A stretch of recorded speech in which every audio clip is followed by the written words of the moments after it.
Salut à tous, bienvenue sur Replicate.com ou Replicate AI. Alors, qu'est-ce que c'est cet outil? C'est un outil pour exécuter l'IA via une API. Ça nous donne accès à divers modèles d'IA, ok? Créés par la communauté pour des tâches précises, ok? Vous connaissez les modèles de génération d'images, où on adapte un modèle pour créer spécifiquement, par exemple, de l'art anime, ok? C'est ça que Replicate AI nous permet de faire.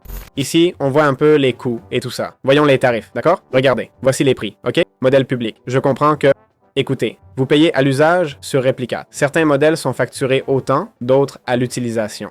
D'accord? Par exemple, l'entrée, c'est ton message et la sortie, c'est ce que tu reçois, ok? Pour Flux 1.1, tu payes 4 centimes par image, ce qui est vraiment peu comparé à d'autres outils, non? Anthropic, 3 $ par million de tokens. Eh bien, c'est cher. C'est cher, hein? Mais bon, s'il y a Claude 3.7. Faut aussi dire qu'1 million de tokens, c'est pas si cher, mais c'est juste Claude de base, pas une version adaptée pour faire une app style cursor, tu vois? C'est juste Claude, donc ça me paraît cher. Le DeepSeek R1 est plus cher que Claude 3 et 7, hein? Ok. Ah, mais la sortie est moins chère. Donc en fait, DeepSeek R1 est moins cher. Faut penser que si tu dis en entrée, je veux une papaye, ok? C'est une entrée de 3 mots, ok? Littéralement. Et la sortie sera des milliers de mots, ok? Idéogramme 0.10, ils n'auront pas la VO2, non? Recraft AI, une très bonne IA.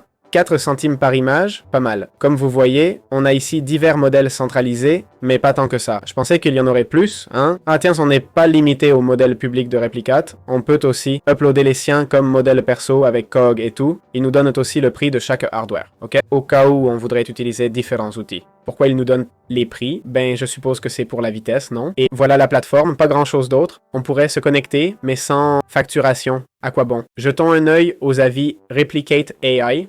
D'accord? Voyons un peu les commentaires, ils ont 4 étoiles là. Ça vaut le coup, c'est le juste prix. Eh bien, je pense que si c'est ce qu'on dit, on voit que beaucoup d'avis n'en ont pas. Écoutez, c'est moins cher qu'AWS, le service d'Amazon, mais plus cher que d'autres services. Bon, c'est peut-être quelque chose avec quoi je suis d'accord, non? Au final, ces services nous servent aussi un peu à utiliser l'API, vous voyez? Sans avoir besoin d'utiliser ou de dépenser nos propres appareils, n'est-ce pas? C'est un peu ce qu'ils nous permettent, non? Cet accès au serveur et tout ça. Je pense que c'est une bonne plateforme, sans plus. Ce n'est pas une plateforme qui m'intéresse beaucoup, mais bon. On a aussi ici différentes options pour générer des images, vidéos, images, sous-titres, modèles affinés. Ils nous permettent de générer de la parole, de la musique et des textes. Il y a de tout, hein? On a de tout. Regardez, ils disent « Des milliers de modèles ont été contribués par notre communauté. » Comment ça marche? On exécute les modèles, on les entraîne avec nos propres données, on les upload, ok? Et pas grand-chose d'autre, quoi. Voilà, c'est comme ça que fonctionne cet outil.